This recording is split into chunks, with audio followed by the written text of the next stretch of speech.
भारत में शिक्षा का स्तर लगातार बेहतर तो हो ही रहा है, अब ये धीरे धीरे वैश्विक स्तर पर उपलब्धियां हासिल करने लगा है। इस कड़ी में भारत ने उच्च शिक्षा के क्षेत्र में बड़ी उपलब्धि हासिल की है।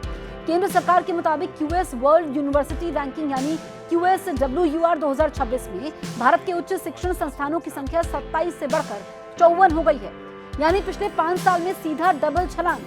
केंद्रीय शिक्षा मंत्री धर्मेंद्र प्रधान ने लोकसभा में बताया कि WUR 2026 में अब तक की भारतीय उच्च शिक्षण संस्थानों ने अपनी सबसे मजबूत उपस्थिति दर्ज की है।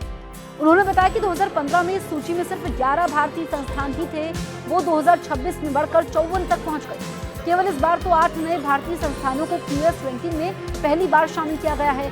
G20 देशों और इंटरनेशनल स्तर पर ये किसी भी देश की सबसे बड़ी नई एंट्री है। शिक्षा मंत्री के मुताबिक सरकार ने उच्च शिक्षा की गुणवत्ता बढ़ाने के लिए कई कदम उठाए हैं, जैसे कि आधुनिक इंफ्रास्ट्रक्चर, रिसर्च और इनोवेशन को और मजबूती देना और इंडस्ट्री एकेडमिया के बीच आपसी सहयोग बढ़ाना।